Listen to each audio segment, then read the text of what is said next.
नाशिक जिल्ह्यातील उद्धव ठाकरेंच्या शिवसेनेचे नेते सुधाकर बडगुजर यांची पक्षातून हकालपट्टी करण्यात आली आहे। सुधाकर बडगुजर यांच्यावर पक्षविरोधी वक्तव्य केल्याचा ठपका ठेवण्यात आला आहे। सुधाकर बडगुजर यांनी काल मनातील नाराजी खदखद बोलून दाखवली होती। सोमवारी मुख्यमंत्री देवेंद्र फडणवीस नाशिकला आलेले, त्यावेळी बडगुजर यांनी मुख्यमंत्र्यांची भेट सुद्धा घेतली होती। तेव्हापासूनच त्यांच्या नाराजीची चर्चा रंगली होती। पक्षाचे महानगर प्रमुख विलास शिंदे यांच्यासह 10 ते 12 जण नाराज असल्याचा सुधाकर बडगुजर यांनी काल गौप्यस्फोट सुद्धा केला होता। संख्या आहे आणि पुढच्या काळामध्ये आम्ही हा काहींचं देहांत झाले, त्यांच्या कुटुंबाचा असं सर्व आहे, हे लेस करून जे असतील ते आमच्याकडे।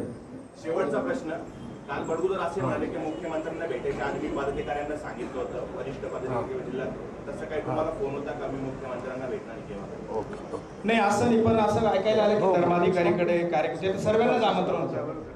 मुख्यमंत्र्यांना भेटणार आहे असं तुम्हाला सांगितलं होतं का? आज आत्ताच आदरणीय उद्धव साहेब आणि संजय राऊत साहेब यांचाच आता फोन होता। त्या ठिकाणी पक्षाविरुद्ध कारवाई केल्यामुळे बडगुजर यांना पक्षातून काढून टाकण्यात आले।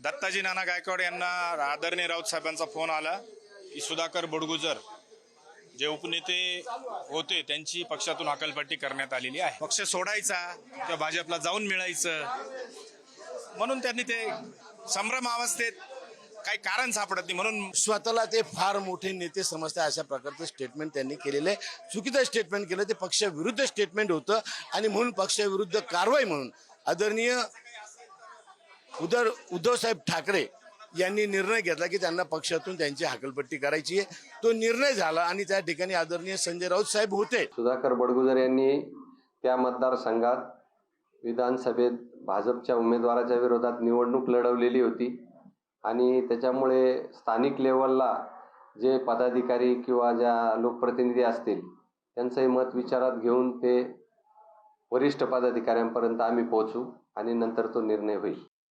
तर ज्यांची पक्षातून हकालपट्टी करण्यात आलेली आहे ते सुधाकर बडगुजर नेमके कोण आहेत, ग्राफिक्सच्या माध्यमातून पाहूया। संजय राऊत यांचे अत्यंत निकटवर्तीय म्हणून सुधाकर बडगुजर यांची ओळख। नाशिक पश्चिम मतदारसंघातून महाविकास आघाडीचे अधिकृत उमेदवार ते होते। बडगुजर सभागृह नेते, विरोधी पक्ष नेता, स्थायी समिती सदस्य सुद्धा राहिलेले आहेत। 2007 पासून सलग नगरसेवक, महापौर पदाचेही ते उमेदवार होते। सलीम कुत्ता प्रकरण, बडगुजर कंपनीत ठेका प्रकरणी एसीबी चौकशी सुद्धा झालेली आहे। मुलगा दीपक बडगुजर यांच्यावर मोक्का अंतर्गत कारवाईमुळे बडगुजर चर्चेत आले।